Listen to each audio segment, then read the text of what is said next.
people who've got schizophrenia and mental illness and young people who want to end it all. Where's it going to end? Once you start bringing this terrible thing, terrible law into action, where's it going to end? And also, a person could be depressed one day and want to end it all, and then things change, and then they change their mind. So there's so many ramifications in this. But look, if other countries have managed to draft legislation to introduce this theme in their countries, I mean, do we really think that we're incapable of doing that in the so-called mother of parliaments? I think not. Thank you very much, Christine. Dean says, the House of Lords has hammered another nail in its coffin by undermining our democratic processes. On the assisted dying question, the UK should hang their heads in shame. We look backwards. We're behind states in America, behind Jersey and the Isle of Man. Right, let's go to, actually it comes to something when the Isle of Man is considered more progressive than England and Wales, doesn't it? David is in Bayswater. Hello, David. Yeah, so I just suddenly occurs to me that the political affiliations make it less objective than it should be because they are appointees of particular parties, at least two-thirds of the Lords or even more.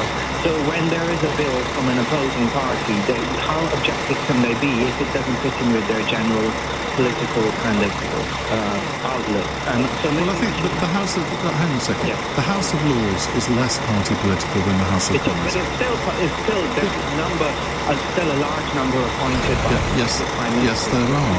Objective. There are, but they are less subject to whipping than MPs are because they're not careerists. They're not looking to try and grease the pole of politics. Yeah, I've been looking on the internet and lots of them are whipped. There are 280 Conservatives, 220 Labour and also 107. Maybe they're not subject to whipping, but they're definitely going to be... Well, they are subject to whipping, but I mean, it's a much... David, can you stop talking when I'm talking? That they are whipped, but in a much lighter way than in the House of Commons. You've also got a substantial number of crossbench and non-affiliated peers, and they are, even if you're a Labour peer or a Conservative peer, just because you have that party label does not mean that you don't have a mind of your own. And if you look at the number of rebellions in the House of Lords against the party whip, it is quite substantial. But would you not agree if they were all, none of them were affiliated, it would make it more objective and a better review of government bills? It would just give a better look to it. Because the government has to get its legislation through. It's been elected by the general public in a general election under a manifesto where they make certain promises. So if you had a totally unaffiliated, independent House of Lords, that would be quite a difficult thing for any government to do. Well, then that takes away the objectivity because if they're gonna vote for it because they think the government needs to get it through and it's of the same political view, then for me it's a pointless institution. Then I think it could be a lot better if it was less party affiliated. Anyway, it's just my opinion. Okay, it's valid, David. Thank you very much. Right, we'll come to more of your calls in a moment. You're listening to LBC. I'm Ian Dale. It's 7:30, and Amelia Cox has the news headlines. Dame Esther Ranson has told LBC a handful of peers are sabotaging the assisted dying bill rather than scrutinising it. The legislation to allow terminally ill adults in England and Wales to choose to end their own lives is now expected to fail as it's talked out in the Lords. A prisoner in his mid-40s has been identified as a suspect in an attack on Soham killer Ian Hundley. It's understood the man behind the murders of Holly Wells and Jessica Chapman is being treated in hospital for serious injuries.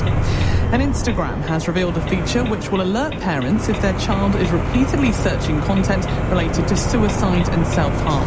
Meta, which owns the platform, says it will be rolled out next week, but some campaigners say the measures are flimsy. LBC weather, cloudy with outbreaks of rain tonight. Rain becoming patchier towards dawn with isolated showers in West Scotland, a low of 4 degrees. The LBC app. News your way. This is LBC. Get 3 months half price when you switch to an unlimited SIM with 3. That means quick streaming, faster downloads, and more money to spend on the things you love. Join the UK's fastest 5G network and get your unlimited SIM today. Buy now in store or c3.co.uk. Unlimited 24-month life plan. Proof of switching required. Based on Ookla speed test intelligence data 2H 2025. All rights reserved. Subject to credit checks and terms. I'm Leah, and this is my NHS story. I could just feel my body just didn't feel right, so my GP referred me to CDC. Had some blood tests done, and within 24 hours I had my results, and that just reassured me that I was being taken seriously. The government is opening new community diagnostic centres, with many already available 12 hours a day, 7 days a week, so the NHS can be there for all of us when we need it. Find your closest one at gov.uk/NHS Fit for the Future. Available England-wide. Looking for a fixed passive income backed by real demand? With ulesprosperity.com, you buy the car, we rent it from you for a set period. You stay the legal owner and we pay you up to £600 per month in fixed rental income. No hassle, no maintenance, no tenants. It's a straightforward asset-backed rental agreement. Visit ulesprosperity.com for conditions and to learn more. That's ulesprosperity.com. Simple, steady, secure. Okay, here we go. Oh, my knee's playing up again. Have you ever had it looked at? No, but I've been doing a few stretches. When my shoulder went, Benenden Health got me expert help. Showed me exactly where I was going wrong. Press play on your health with physiotherapy and much more. All for less than £16 per person per month. Search Benenden Health. Fee reviewed periodically. T's and C's apply. Qualifying periods apply for some services, including physio. UK only. Visit benenden.co.uk. Leading Britain's conversation. Ian Dale, Alexa, send a comment to LBC. Right, we're going to come back to your calls on the assisted dying bill and the future of the House of Lords in just a few moments' time. But one of the other interesting political stories today has come from some official statistics which have been released, which show that the number of asylum seekers being housed temporarily in hotels has fallen to the lowest level for 18 months. Now, at the time of the general election, 29,561 people were living in hotels, and the figure is now a bit more than that. It's 30,657, so not quite sure that's a huge success. The number of people arriving in the small boats increased by 13% year on year to 45,774, and that's 41% of the total number of people claiming asylum last year, which was 100,625. That's down 4% on 2024.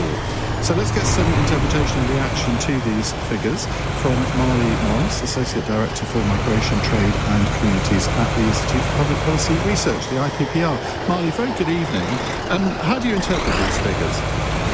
Good evening, Ian. Yeah, I think these figures suggest that the government is making considerable progress when it comes to getting the asylum backlog down, so that the number of cases has fallen to around 49,000 at the end of 2025. I mean, it was over 100,000 at its peak. So you mean in terms of processing the claims?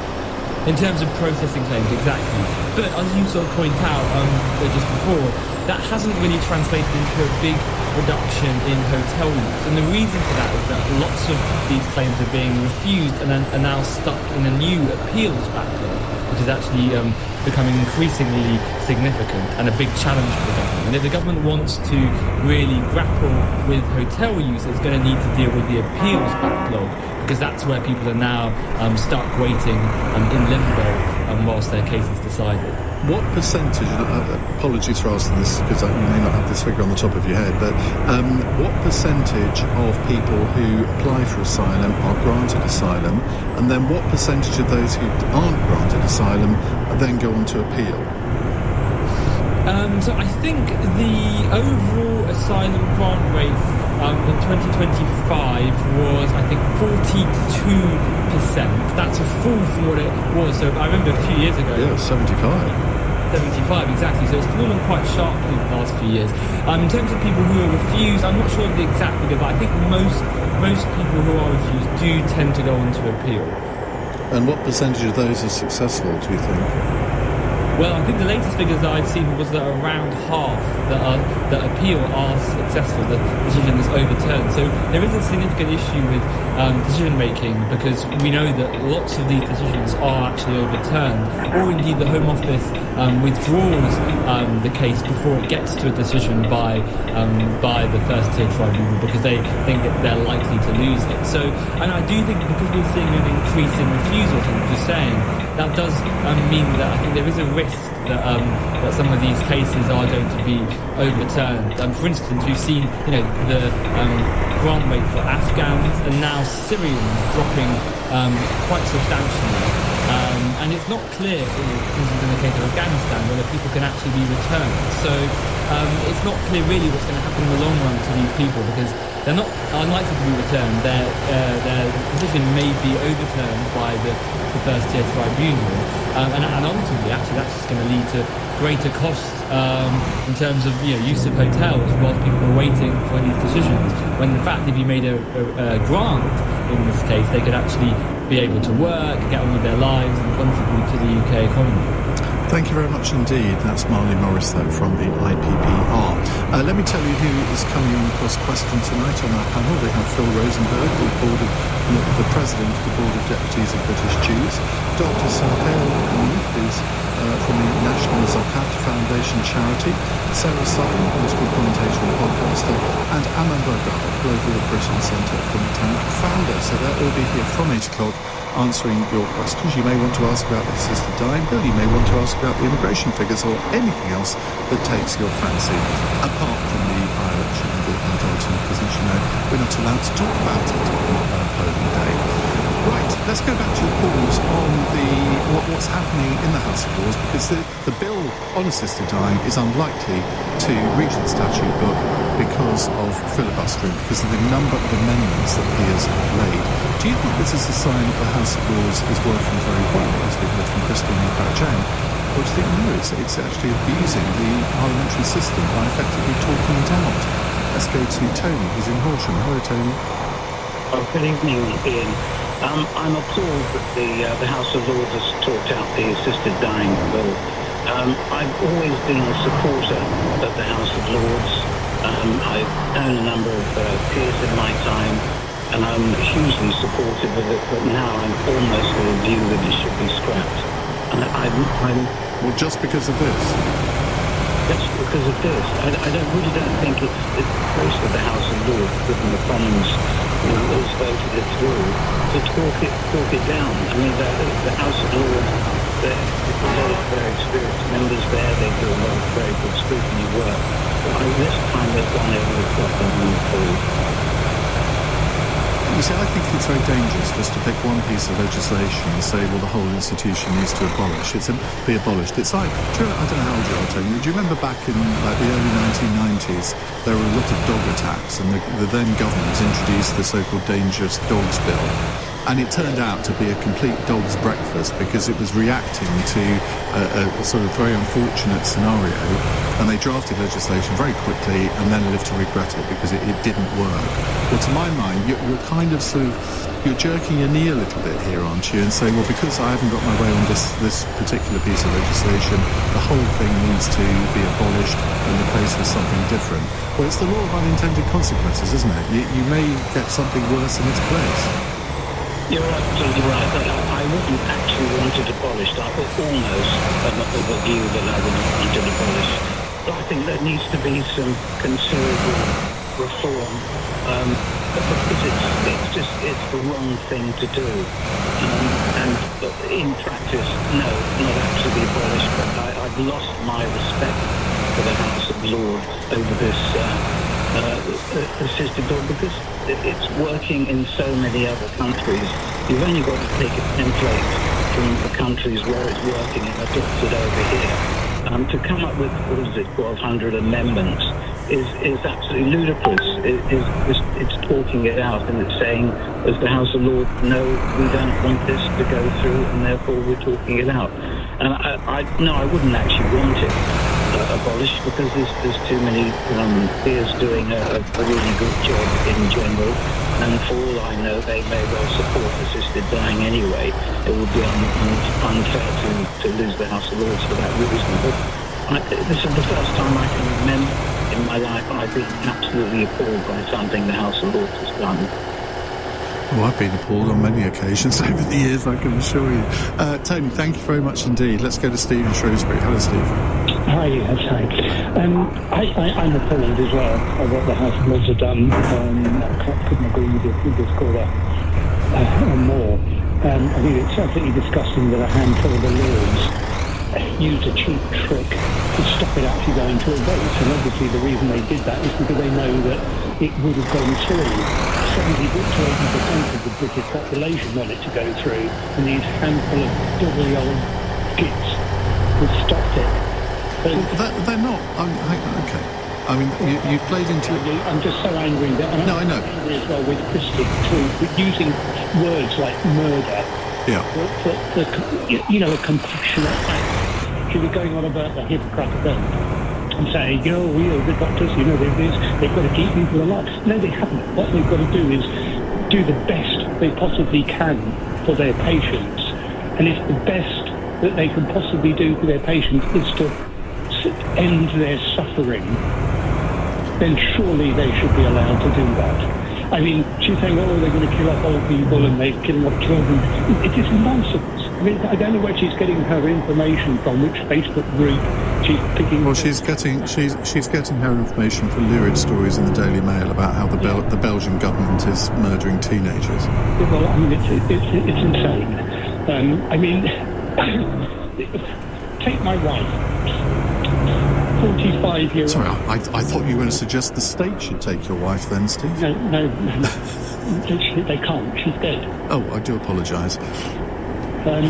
My wife, 45-year-old Oxford graduate, incredibly intelligent, suffered from cancer, got cancer, and got worse and worse over the months, until the stage where she literally had days or a week or so to live. And all she wanted to do was die peacefully. She didn't want to be drugged up to her eyeball so that she didn't know what was going on, couldn't say goodbye to it, or have a peace. She just wanted to have a peaceful, calm death, holding on hand, but instead. And she begged the doctors, and the doctors wanted to help her, but they couldn't. They said, we would love to help you, but we can't. It's just the one thing we can't do. And so instead, she had to endure a hideous death for over 15 hours. Where if she could simply have some medication, it was going to put her calmly to sleep. She was dying anyway. It wasn't murder. It wouldn't have been murder. It wouldn't have been killing her. She was dying. All it would have been doing was shortening her death, not shortening her life. And how can that possibly be wrong? Well, I don't think it is. And I think that the other thing here, which you've just demonstrated, is that for the rest of your life, you remember those 15 hours and how awful they were. And you shouldn't have to go through that either. I have nightmares about it. Yeah, I'm sure you do. And, it's so unfair and so unnecessary. And nobody's going to force anybody to do anything. In the States where they give the pills out to people, 2/3 of the people who have the pills and in their hands choose eventually not to take them. But they get such relief knowing that if they needed to take them. And in the end, if you believe in individual freedom, then surely it is up to all of us as individuals to make a decision on what happens to us. And I mean, I could take this to a much greater extent. I mean, this slightly plays into the hands of the opponents of assisted dying, but I mean, I believe that if you are of an age, let's say over 80, that you have a right anyway to decide to essentially take your own life through an assisted dying process. That's not what the proposal is, but I mean, personally, I would extend it beyond those who are terminally ill. Yeah, I mean, I think, as you say, if people choose to end their life for whatever reason, then yes, I would have no problem with that at all. Absolutely none whatsoever. But, that's not what this bill was about. And there were all sorts of protections in. A lot of the disabled charities are saying, you shouldn't have it. Nobody's talking about people, forcing people to do things. currently the worst. They have to be conference mentors. They have to, agree to it themselves. Not agree to it, choose it themselves. They have to be assessed to make sure that they're not being coerced. They have to have a terminal illness. Disabled is not enough. There are, I'm sure, I know there are disabled people who would like it to give them the choice, even if they don't have a terminal illness. But that's not what the girl does. You have to be dying. All you're doing is shortening the death. You're not ending a life. Well, Steve, can I apologise for that flippant remark I made just before you told us about your wife's situation? That's fine. It's 8 years now. Yeah, I know, but even so, and let me tell you, you've got a lot of people texting into the programme saying what a brave call this is, and it's exactly what people need, the opponents of this legislation need to hear. So I'm really grateful to you for your call. Thank you. Right, cross question coming up at 8. Get your questions in now. 0345 6060 973, and we'll come to more of the calls on assisted dying in the House of Lords in just a moment. 7:47. Hey, smart speaker. Play LBC. Good morning, I'm Nick Ferrari. It's time to get to your call. Hi there, thanks for taking my call. Thanks for taking my call. Thanks for taking my call. I've been working since 14, I've been saving, and I have absolutely no chance of buying my first time home. Hear every side of the story. In April last year, I was diagnosed with ovarian cancer. Everyone from nurses to cleaners and everything were just lovely. So I've got 5 years of tuition fees and it's now 108,000 back. If it continues at this interest rate, it would eventually reach 200k. Listen on your radio and on the LBC app. I think social media, that's why we made. I'm scared for my child all of the time. LBC. It genuinely means the world to be heard. Leading Britain's conversation. Across the country, thousands of drivers are feeling electric about switching to an EV. And here's why. They can go from London to Sheffield on a single charge that could cost around £5. They're ecstatic about that and the exhilarating feeling behind the wheel. Plus, with charging made simple at home, they're always ready for the drive ahead. I can see why they're into it. Switch to an EV and get that electric feeling. Cost and range dependent on tariffs, model and driving habits. For full details, visit gov.uk/clean energy. Nothing beats that just booked feeling. Because when you book a Jet2 holiday, you start dreaming of pool days and seeing the sights. Get ahead for summer. Book now with just a £60 deposit per person. Choose from our best rooms and hotels and save £200 per couple. Nothing beats a Jet2 holiday. Package holidays you can trust. Optional protected. Subject to availability and conditions. At Lidl, we value all the good that value brings. But what do you value? You value the quiet victory of a school run that glides without a hitch, the lunchbox negotiations. You value filling your boot, bringing everything and everyone to the table. You value your food, real food, fresh food, quality that speaks for itself. And so do we, giving you more to value at every step, every day. Lidl, more to value. Some days it feels like your to-do list just won't quit. When life gets hectic, let Halfords take something off your plate. We're here when you need us, with trusted experts ready to help you take off MOTs, servicing, tyre fitting and more. So your car's ready for whatever's ahead. So why put it off? Get in touch or drop in today. Book online at halfords.com or give your local Halfords garage a call and we'll sort it. So you can keep moving with confidence. This time last year, Hassan was working in sales and spent his evenings gaming. Now, he's working as a prison officer. He's tackled cell fires, got through to some of the most challenging prisoners, and helped support their rehabilitation. He's done things he once thought he was never capable of, but he still loves his gaming. An extraordinary job done by someone like you. Search prison jobs now.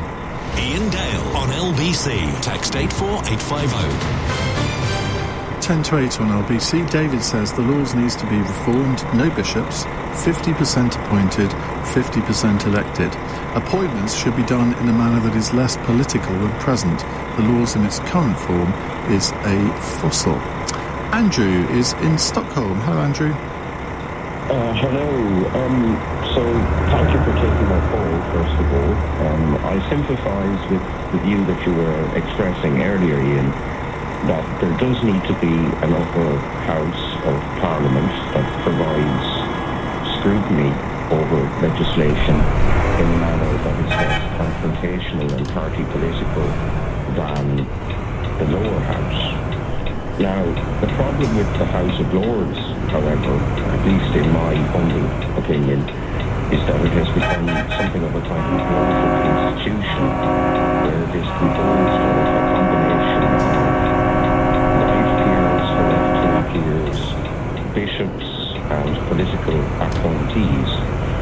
Now, a structural way to reform the House of Lords might, and you can probably guess my bias for my accent, be something from taking inspiration from the way the Irish Senate is composed, which was modelled on the House of Lords, and that is an upper chamber, but it is composed of only 60 members, 43 of which are elected from the lower house through so-called vocational panels. Then the universities, if you're a graduate, have the right to elect 6 members, and then the remainder are appointed through other means.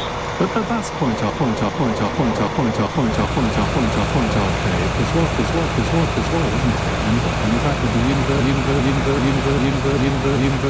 university should have 6 members. I mean, why shouldn't the farming sector have 6 members? Well, they do through the vocational panels. So the farming sector is represented through the vocational panels, which are parliamentary subcommittees of the lower house.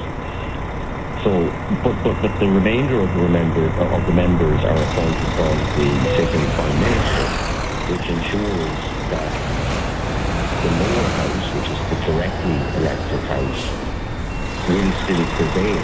So it maintains democratic legitimacy in that manner. So it could be structured along such lines in a manner that would be less bloated than the current structure of the House of Lords. That's my key point. I mean, I don't know how long do members of the Irish Senate serve for on average? For 7 years. You see, what you've got in... And look, I'm somebody who does want to reform the House of Lords, so don't interpret this as me wanting to keep the status quo, because I don't. But the one thing that I think the House of Lords should not lose is this institutional knowledge that it's built up over the decades. So you have got some members of the House of Lords who've been there for 30 or 40 years. Now, you might say, well, that's fundamentally undemocratic, and you'd be absolutely right. But given the task of the House of Lords is to provide checks and balances, to scrutinise and to amend legislation, I mean, they actually do quite a good job on that generally. Not always, but generally. And you would lose all of that institutional knowledge if you went to a different system.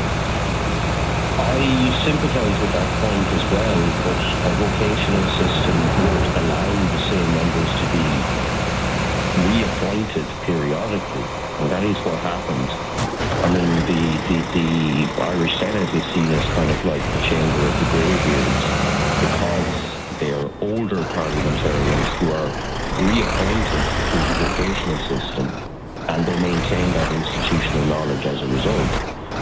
I mean, there are imaginative ways that the House of Lords could be reformed along similar lines. But there are also members of the Irish Senate who then step down from the Senate and become members of the Dáil. I mean, my friend Neil Richmond is a good example of that.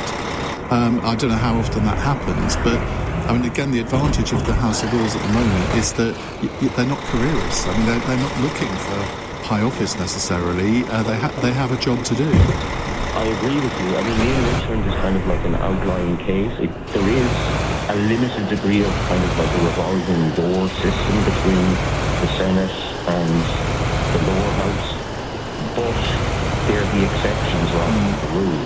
All I'm saying is that within the UK institutional structure, you could imagine something that is both more democratic and maintains the so-called grey-beard institutional knowledge that the House of Lords rightfully brings to the scrutiny of legislation.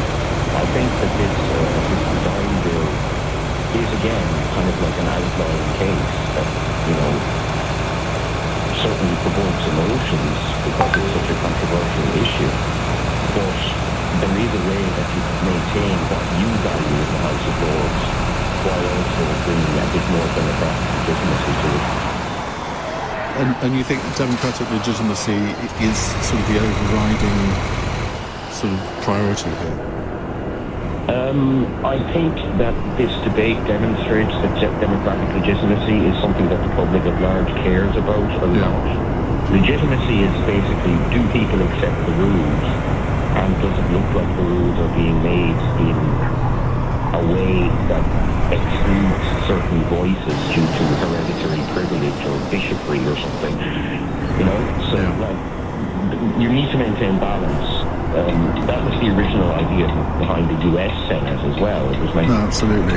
Well, just before I let you go, I've got a restaurant recommendation for you in Stockholm. Have you ever been to the King France Hotel restaurant? I have not, but I take it under advisement. Well, you won't regret it if you go, Andrew, I can assure you. Thank you very much indeed for your call. Right, let's finish off the hour with Chris.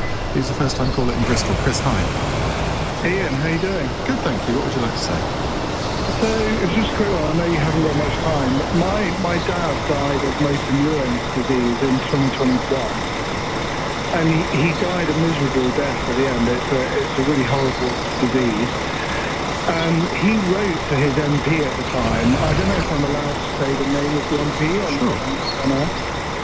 So Simon Hoare, MP for North Dorset. And he wrote back to my dad saying that, and this was at the time when this bill was being debated in Parliament.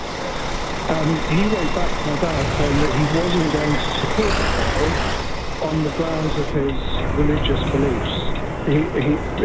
Catholicism. Yeah. My dad was an atheist, lived all his life an atheist, but felt horribly let down by the political system at the time, because all he wanted to do was die peacefully on his own terms. This is a difficult one, isn't it? Because I think on these issues, these are matters of conscience. It's you won't find a party whip being imposed on this. And although I don't think religious views should colour someone's vote in the House of Commons, they are MPs are representatives. They're not delegates, aren't they? Yeah, but still, I couldn't agree more with you. What about representing the population that are atheists, that are not believing in things like that? Well, in the end, representative democracy means that the representatives make their decisions, they cast their votes, and are held accountable at the following election. And if voters feel that they've been let down because they haven't been represented properly, then they vote for somebody else. That I guess, you're from Bristol, home of Edmund Burke. That's the basic principle that we operate our democracy under, isn't it? Chris, sorry we haven't got longer. Thank you very much indeed. Right, coming up in the next hour, it's Thursday's Cross Question. We have with us on the panel Phil Rosenberg, President of the Board of Deputies of British Jews, also former Labour councillor, Aman Bogal, who is the founder of the Global Britain Centre think tank. Dr. Sohail Hanif is Chief Executive of the Islamic charity, the National Zakat Foundation, and Sarah Southern, political commentator, who's the co-host of the podcast Opposition Cast. They will be here taking your calls in just a moment. If you'd like to pick up the phone and dial 0345 6060 973, we will take your question and come to it as soon as possible.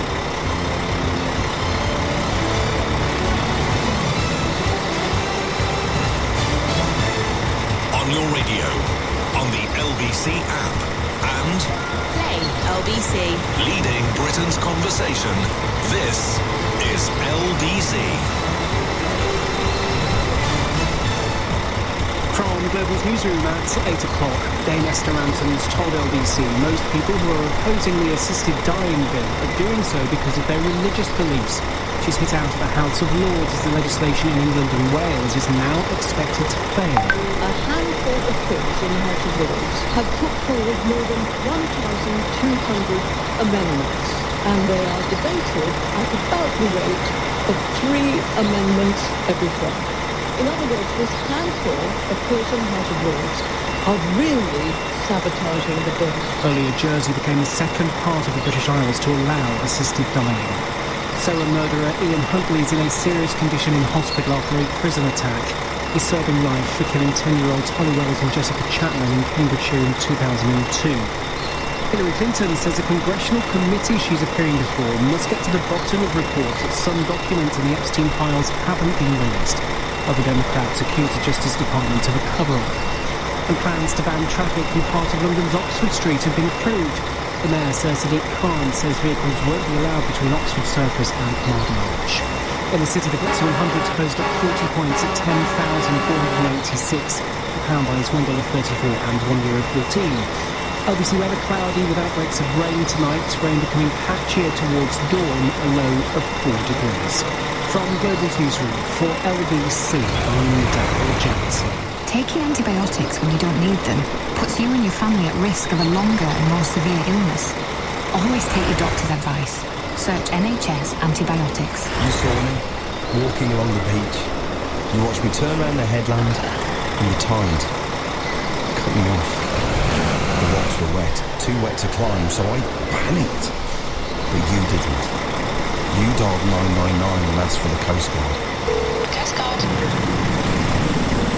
And I just want to say, whoever you are, thank you. In an emergency at the coast, call 999 and ask for the Coast Guard. I'm a real snack monster. But Mum and Dad says all that munching isn't good for me. Around half the sugar we eat comes from unhealthy snacks and sugary drinks. If you want to change from a snack monster to a snack star, search Change for Life for loads of healthy snacking ideas. This is LBC from Global, leading Britain's conversation. Cross Question with Ian Dale. Hello, a very good evening. 3 minutes past 8 on LBC. I'm Ian Dale. Welcome to Thursday's Cross Question. On the panel with me tonight, to my left, Phil Rosenberg, who is President of the Board of Deputies of British Jews, former Labour councillor. Next to him, Aman Bogal, founder of the Global Britain Centre think tank. To my right, Sarah Southern, veteran of the programme, political commentator and also the co-host of the podcast Opposition Cast.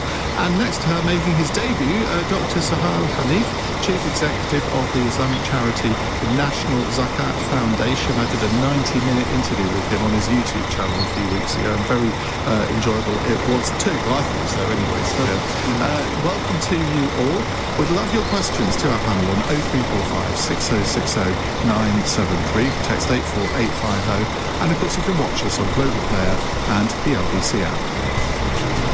Call 0345 6060 973, text 84850. Cross Question. Watch live on both Global Player and the new LBC app. This is LBC. Right, let's go to our first question. It's Alexia in Southampton. Another set of migration figures telling us what we already know, that Labour have lost control of the channel. What does the panel think should be done? Now, the number of people arriving to the UK on a small boat was 13% higher than in 2024, but there have been falls in claims from people arriving via all other routes. More than 100,000 people claimed asylum in the UK in the year ending December 2025. That's a fall of 4% compared to the previous year. So, what needs to change? Phil, let's start with you. I think that, first of all, I'd like to see a different kind of conversation about this. I think there are times when the absolute numbers are used and weaponised, really, and actually the question we need to be asking is about, is there enough facility, and when people get here, are they integrated? And I'd prefer to see that conversation. I think in the past we've seen gimmicks that were aimed at sort of driving down the numbers that didn't necessarily work. And I know that the current government is trying to work on measures that will actually process asylum claims faster and so on. Maybe those need more time to work, but we've seen, as you say, a fall in some of those numbers. Well, but to be fair, those numbers have fallen, but that's about the only success they can claim, because the actual number coming across on small boats is higher than the year before. And I think one of the interesting things from these figures is that a couple of years ago, 75% of claims were being approved. That figure's dropped to 42%. But then, of course, all the ones that aren't approved, they then appeal. Yeah. Well, the government's been in for as long as it's been. I mean, a lot of what we're talking about is not something that's easy to change overnight anyway. And I know people want to see these things happening fast. I know the government is, for example, closing the hotels, not as fast as some people would like, but they are doing that. But the number of people staying in hotels is actually higher than at the general election. These are trends that are hard to see that the government comes down. But, as I say, the main question is not about the absolute numbers for me. It's about whether people are coming, contributing, whether we're getting the right people to serve the economy, and other people are integrating it.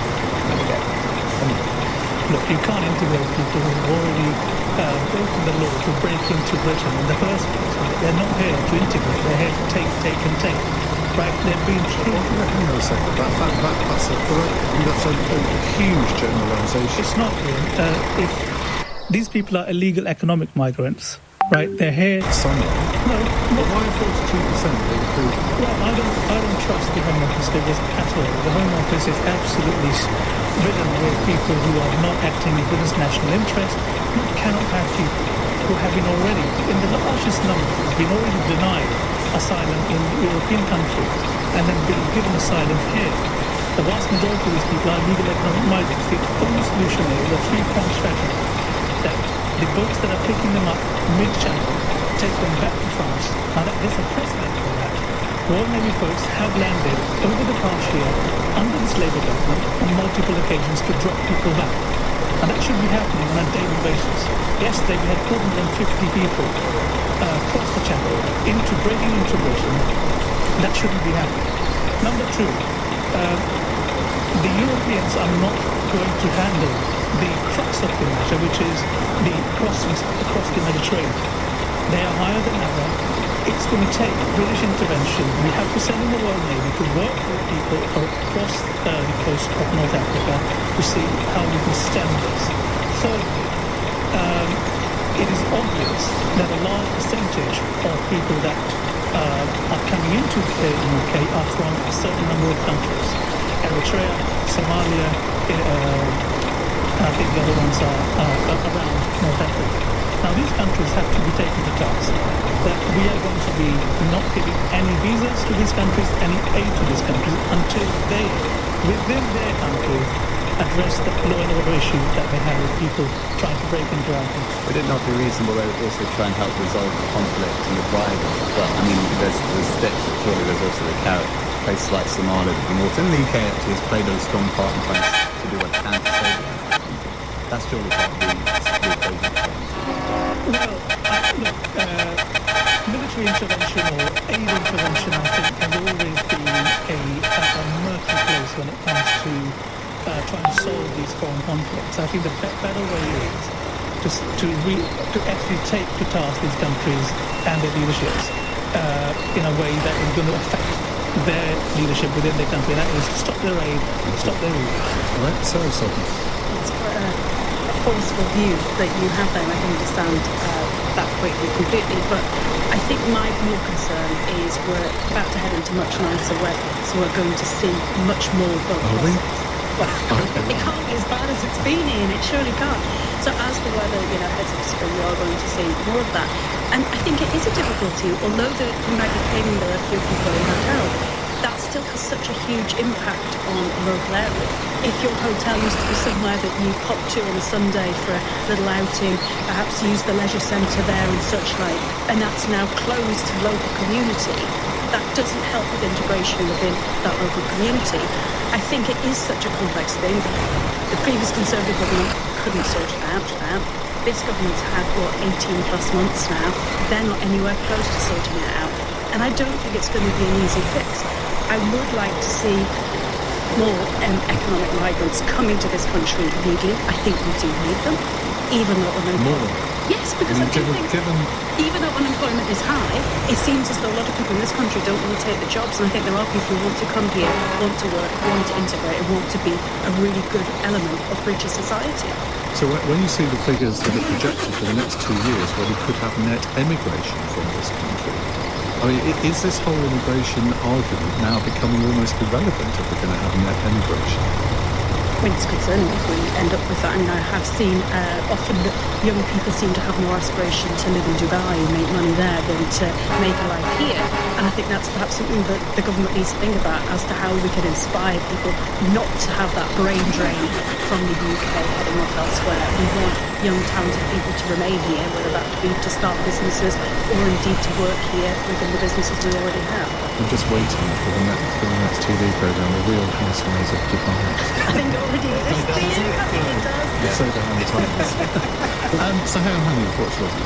Well, listening to the solutions and the discussions we had on that side of the table, it's going to be a complex solution. And it's going to take, if we're going to talk to Somalia, Eritrea, France, get the Royal Navy involved, solve the conflicts, we're talking about a protracted solution. And any protracted solution, it needs time. And so I think what we have to also recognise is, to my best of my knowledge, net migration is the lowest it's been this year. Then I think last year it was around 700,000, now it's around almost 200,000. But you're right, there's a lot of emigration going out that's contributing to that figure that we have to look at. The only thing I want to add, which I agree with Phil, which is just that because this topic is not going to be solved instantly, and it is being weaponized, I think we have to make sure we don't lose our own soul in the process, because the weaponization, if you like, of this topic is aligned with the topic of preserving British values. At the heart of those values has to be some notion of compassion and care. And we need to separate the idea of stopping people coming in, which is a very valid interest, and helping people who are here who might be in real need. So in our charity, we work quite a lot with the asylum community, because they come to our centres and we help them. I've met families who came at a knife point. They didn't know they were going to be crossing the boat. They paid someone in Iraq, they had a lot of problems. Someone told them, we're going to give you a better opportunity. When they saw the dinghy boats, a couple with kids, they didn't want to go on it, and the guy produced a knife and then they came. So I don't think it's clear that everyone's taking advantage. I think it's a complex story. And I think we need to think about separating how we care for people who are in need, how we preserve our own values in that process, and then the protracted, I think, complicated conversation, which the figures are looking better, as far as I can see on that. Look, I think you can't help people who are in need by displacing them from the places that they are coming from naturally. We have to help people in the places that they need help in, right? Britain, over the last 20 years, has been the second highest contributor of international aid after the US. That's the way to help people in need, not to displace communities, not displace societies from the places that they have grown up in and they belong in. Secondly, I think we have a lot of people in this country that need help first, and those should be the priority for any British government. Yes, there's a lot of people in the world that need help, but not everyone is our problem. Our problem is dealing with Britain's national interest, and that's dealing with, look, we've got 9 million people economically inactive. We've got 1 million young people who are not in education, in training, or in employment. Those are the people we need to be helping first. Yes, there's a lot of aid we can give away, but I think even then we have to scale it back. As far as integrating people is concerned, I think, look, yes, British values, compassion is at the heart of British values, no doubt. But also, how do we protect the whole notion of what it means to be British when we are, if we are importing so many millions of people in? Let's be honest. We all talk about net migration, but we also ought to be talking about gross migration. As Ian said, we have a lot of emigration from this country. So if we're losing a lot of people who are born and bred here overseas and replacing them with people who are not at all aligned with British values or British culture, then how is that going to impact us as a nation? So those are the questions I think that need answering, and I think this Labour government simply hasn't got a clue. I think regardless of party, we need to be investing in a common story, and I think trying to create a world in which people are coming together. We feel part of a shared project. Not to say we're the same or that we write about it differently, but that we're part of a shared journey. And I'm really worried about the absence of that. You know, we had that debate about the flags, particularly last year. And, you know, this is the Union flag, not the division flag. But I'd like the school to feel part of something that is together, whether that's celebrating Common Day, whether it's singing the national anthem together at the appropriate moment. I just think we need to find ways to, wherever people come from, it's about where we're going and where we're going together. Exactly, and I think, look, at the base of it should be a common language, that is the English language. We have 1 million people of immigrant background in the UK that presently do not speak a word of English. That's unacceptable. We've seen campaigns all over the country in foreign languages. That shouldn't be the case, right? We've seen the whole idea that so many parts of particular communities across the Midlands, across the Northeast, simply have not integrated with wider society. Now, I see a lot of this on the ground. I help a lot of people who have come in more recently, Indian migrants, and I say to them, I said, look, if you don't speak English, how are you going to explain to the teacher of your children or how your child is doing and what they need? How are you going to interact with a doctor that sees you to treat you? How are you going to interact with your neighbours? And a lot of people get that ultimately, but I think until we have that, look, multiculturalism has failed. My solution I've always said, look, we need pluralism. But aren't you both brilliant examples of how multiculturalism has succeeded? Because you've been talking about British values. Yes, indeed. You're wearing a magnificent turban. Indeed. You're wearing the kippah, which absolutely right that you should do so, but that kind of goes against what you're saying, doesn't it? On the contrary, what we are an example of, and a very shining, brilliant example of, is pluralism. That we are first and foremost British.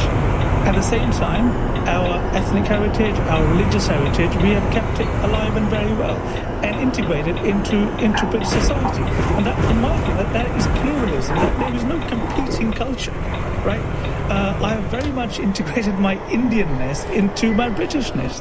And that is pluralism. That's not multiculturalism. Okay. I quite fancy a turban myself. But there we go. Right, we'll move on to some different subjects in a moment. 17 minutes past 8. This is LBC. When you're smiling, the whole world smiles with you. Life feels better with a smile. Banning Dental Group Clinics. Modern, comfortable and affordable dentistry for all.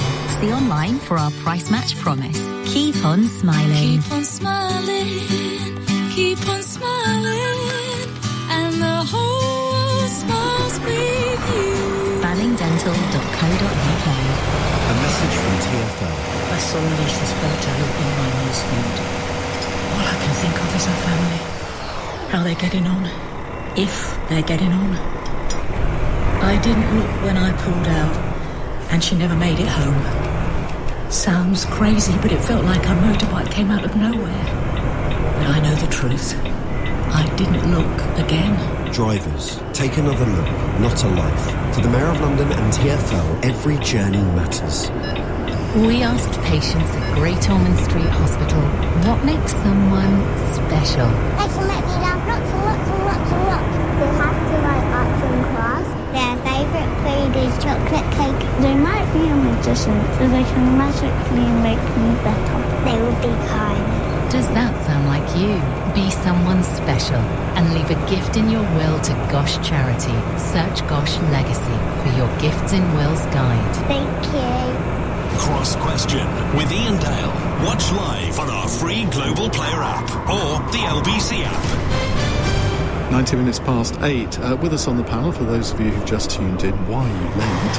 Phil Rosenberg, President of the Board of Deputies of British Jews, former Labour Councillor. Aman Bogal, who is founder of the Global Britain Centre think tank. And if you're not watching, you're missing out on this great turban event. It does fade into our blue background a bit, I have to say. We also have Dr. Sohail Hanif from the National Zakat Foundation. What is that? Because I've never heard of it until I've got the invitation to be interviewed by you. So the organisation is 15 years old. It's a faith-based charity. Yes, I stopped on that. Sorry. We specialise in the collection and distribution of zakat all within the UK. Zakat is an obligatory alms giving within the Islamic faith. we distribute about £9 million of largely cash grants, housing support and training to get into employment, all within the UK. That's a summary of it. Okay. Sarah Southern is a political commentator, and she co-hosts the podcast Opposition Cast, which I guess does what it says on the tin. Talk about politics from the point of view of opposition, often from the Labour backbenchers rather than actual official opposition parties. Right, our next question comes from Sean in Dublin. My 22-year-old son is nearly a year out of university and has yet to find a job. Is it my fault as a parent for giving him free bed and board?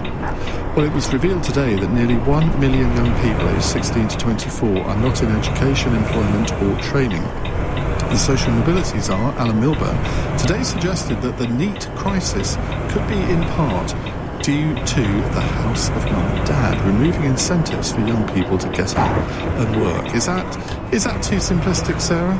It feels a little bit simplistic, and I also think a bit mean of Alan Milburn to put the blame on parents for being too much of a soft touch. I think the reason why 22-year-olds are still living in their box room bedroom in their single bed with Paddington the Bear duvet covers isn't because they're desperate to have a warm meal. Everyone looks like you. Cooked by their mother every evening. It's because they can't afford to rent, or they're unable to get a job that's paid well enough that allows them to cover their rent and indeed perhaps their student loan repayment.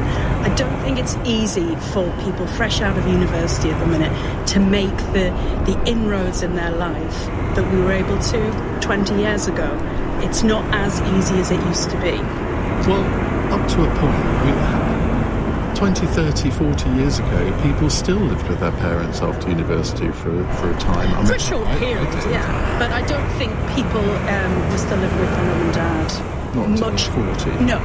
And I think you are now seeing young people who are perhaps in their mid to late 20s still living with their parents, whereas certainly when I was that age, I was in a share house with friends. You know, the thought of living with my folks was just not even palatable.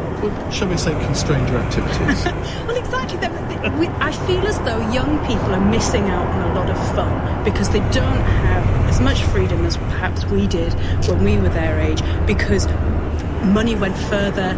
Perhaps we weren't felt as pressured by the success that was coming because it felt as though there was so much more opportunity. So what could happen here? Because we've got 900,000 people in this situation, no employment, no education, no training. I mean, how do you get out of that spiral?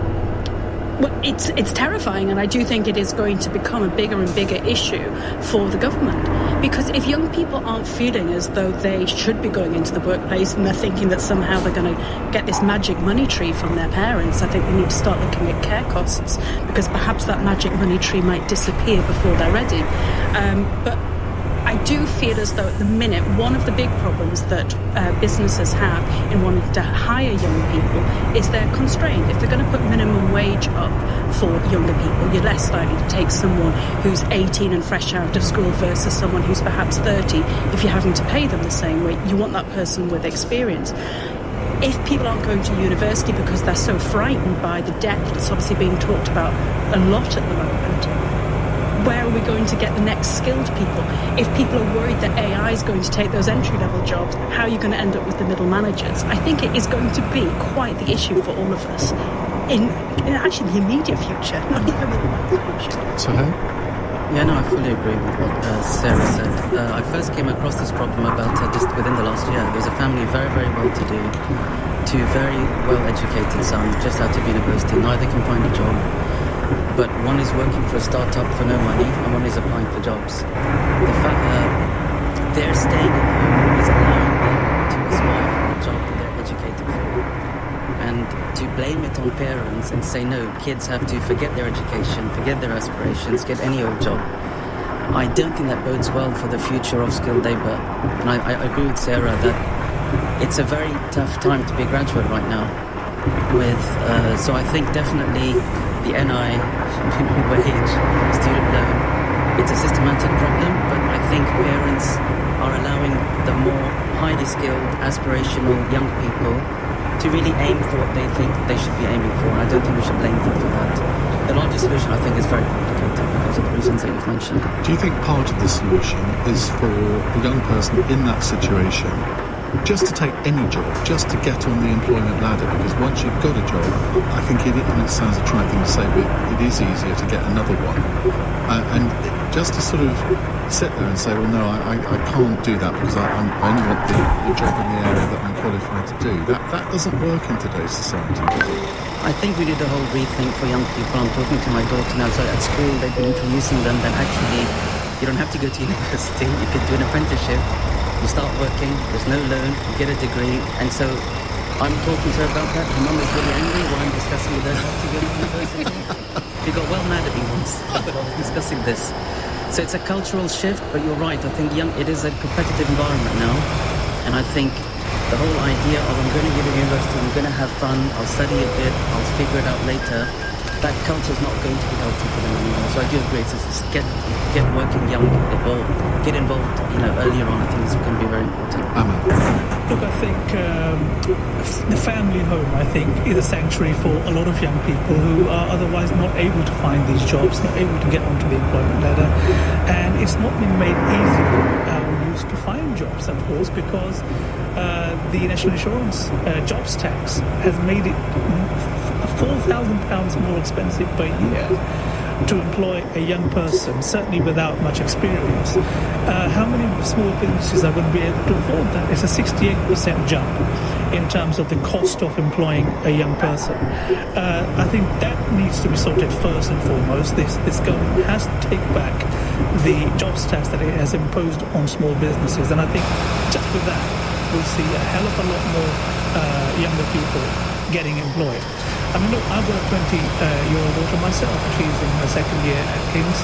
And again, a lot of her contemporaries, people that were going out in the third year, again, finding it very difficult to find employment. I mean, my daughter, she set up her own small business, and she wants to scale that up once she has completed her master's.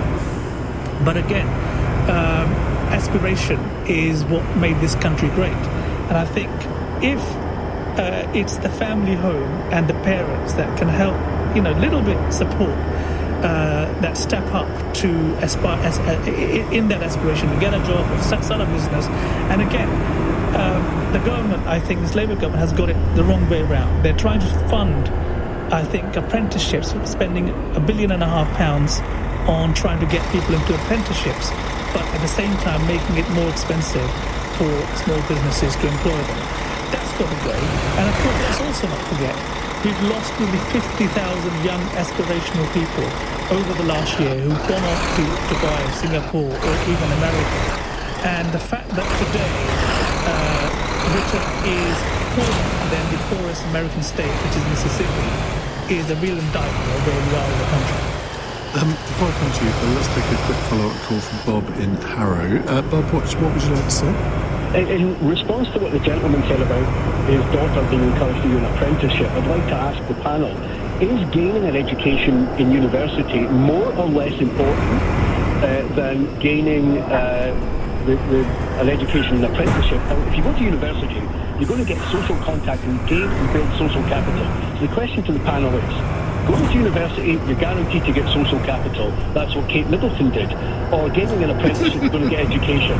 Sorry, I'm listening on radio and I don't get the Technicolor keypads and turbans.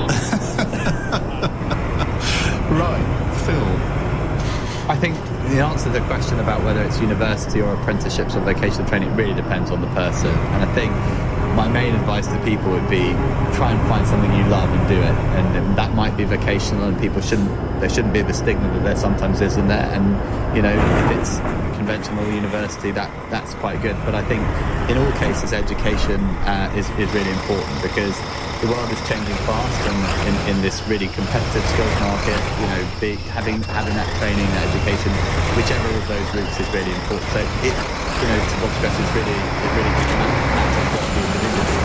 To the wider question, I'm really concerned about this. I think, a series of things that are all understandable and have many positives. Scrapping of the retirement age, for example, means that there aren't the jobs coming on stream as there might have been. Driverless Waymos, and I think, goodness, as soon as that comes, all the Uber drivers are going to be out of work. What we're going to do with them? And of course, I think they are in some places, but in Austin it was every third Uber was a Waymo, basically. It was quite quite shocking in a sense, seeing people whizzing around in cars with no driver. But also, the tax incentives are probably in the wrong place, and whether it's looking at that question again, or whether it's giving an incentive that is a first-time job, that they scrap that tax for the first-time job. I think we do need to think about getting people in, but in any case, it's a tough old world. I think the idea that young people are sort of feckless and coddled is a bit overdone. I think we do need to make sure there is more resilience. Maybe there's not enough of that, but I think people really want a chance. They'd rather not live under their parents' roof. And my experience, I've been on a few university campuses in the last month. Students are doing less sex, drugs, and alcohol than they did in the past. There's a lot of clean living. How do you know this? Some service, but I remember taking students out for a round of drinks, and the drinks order went one gin and tonic, one beer, one cup of tea, and 3 glasses of tap water. And I was thinking to myself, I'm buying this round, and the second round was more or less the same. And I can't imagine that if someone had offered beer drink at university, that would have been the rounder. But apparently that's how things are. People are going to less. Didn't know university sold tap water. It was an option.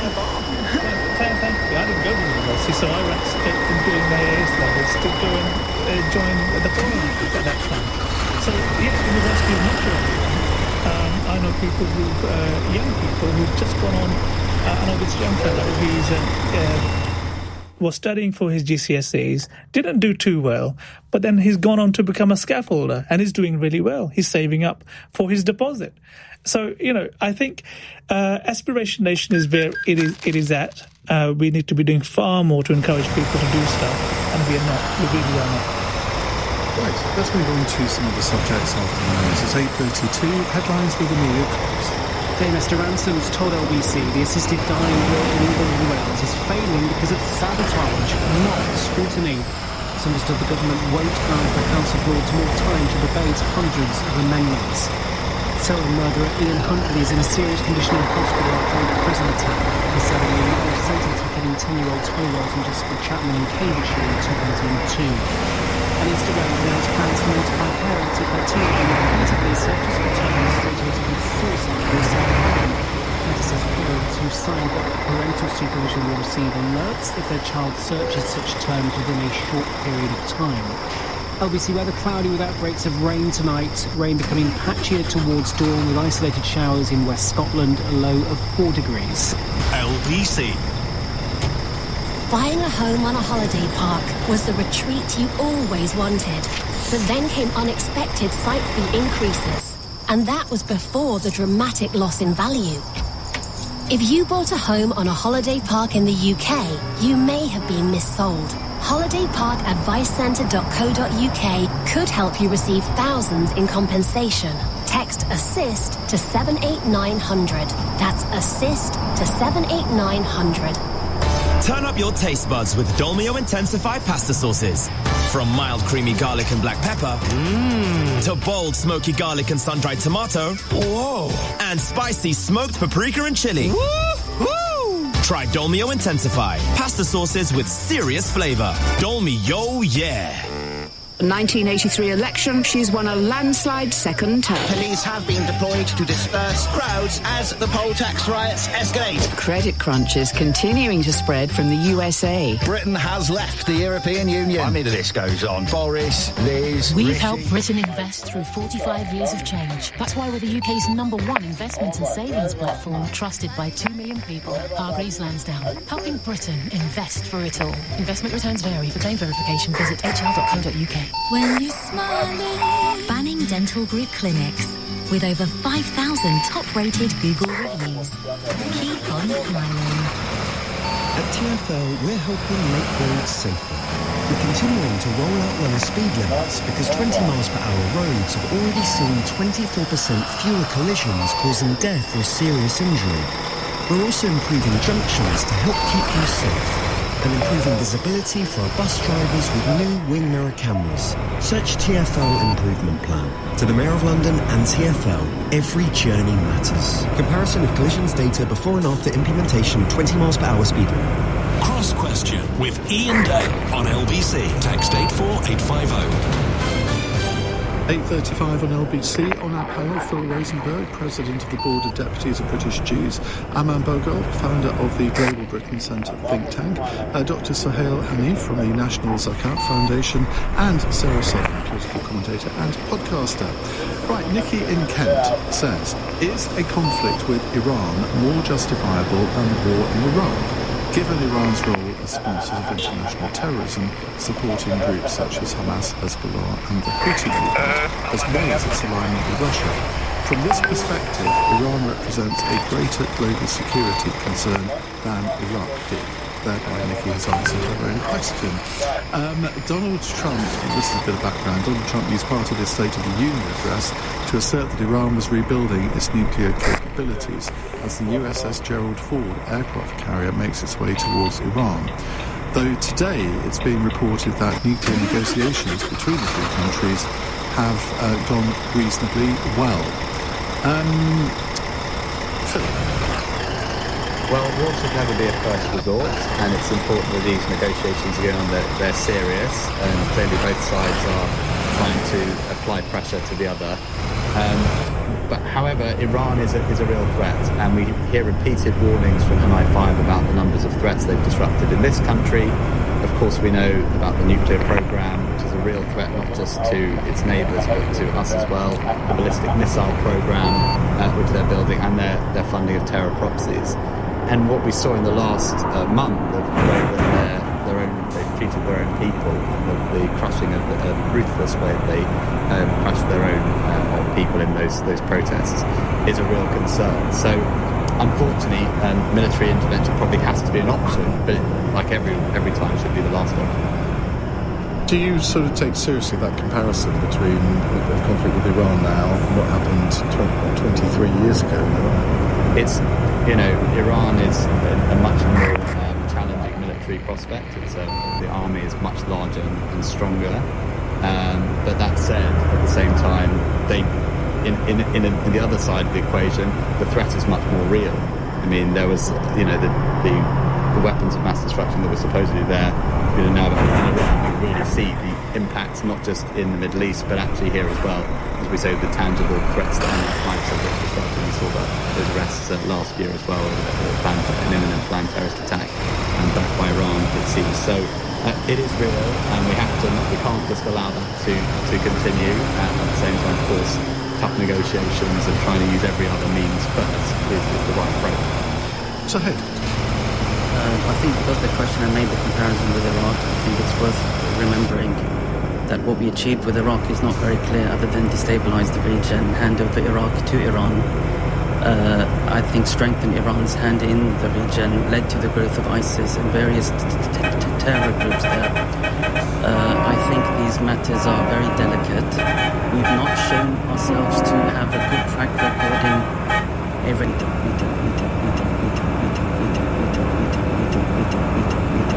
We tend to hand them over to the next crazy group. And like Phil said, I think we have to insist on a diplomatic solution. And the world is at such a delicate place right now. We don't want to give an excuse for the next occupation of some other country. We have to uphold the myth that we want others to uphold as well. And I just don't think starting with war is going to help us in what comes next. So? I feel as though the best outcome that we can have is that Donald Trump ends up in a position where he genuinely does qualify for the Nobel Peace Prize. I think if we are able to see a positive outcome from these peace talks or negotiations, shall I say, that have been going on over in Switzerland, then I think that is a really positive thing. I think comparing it to previous conflicts isn't necessarily the wisest thing to do. For the simple fact that the context is different. We're 20 plus years on, and yet we don't want to end up in a position where we destabilise the region even further. Emma. Well, look, I think the mullahs of Tehran have to go. There is no other solution. We simply cannot trust anything that comes out of Tehran. We've been there before. The Biden administration ended up giving them billions, and that ended up with the mullahs rebuilding their nuclear program. They are weeks away from enriching enough uranium and building a missile that can reach the United States and, of course, the UK in that. And, of course, we cannot forget that it's the biggest threat to Israel. The October 7th, Hamas, Hezbollah, ISIS, Al-Qaeda, the Houthis, all these people are funded and abetted by the regime in Tehran. It has to go. The people of Iran have been crying out loud for intervention from the West to free them and liberate them from these places, from this terror. And of course, I think comparing it with Iraq is completely, misplaced. It's exactly the opposite of what we saw in Iraq. The mullahs of Tehran have to go.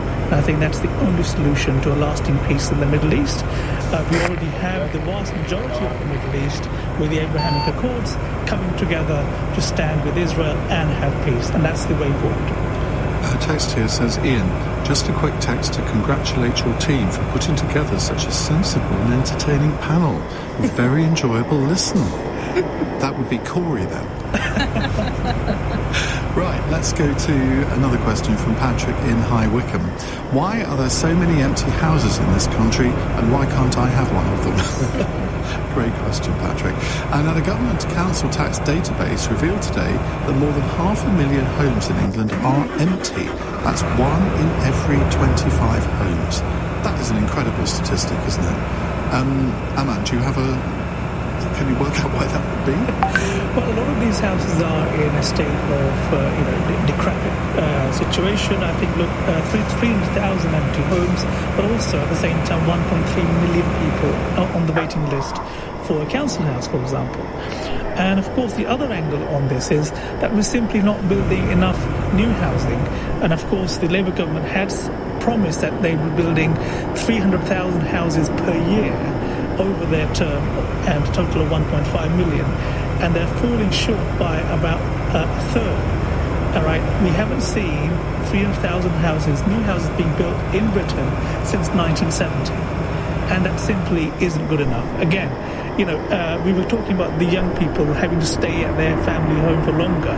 Well, a lot of them can't afford to move out and even rent a place or things. And so I think we need to get building far, far, far more again. Sahel, one of the scandals, I think, is that there are a huge number of empty council homes. And as Aman said, the number of people on council waiting lists is massive. I mean, that is almost tantamount to sort of civic crime, isn't it? Yeah, it's absolutely baffling. It's just another mark of, what can we say, broken systems that we have to look at, because the housing shortage is quite real as well. You sounded like Nigel Farage there for a minute. Well, must be something that we can both say.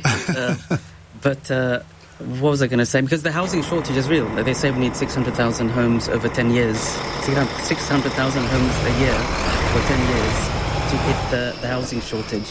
I wonder how many of these are rich Russian and Middle Eastern, flats in London that are just empty until the summer.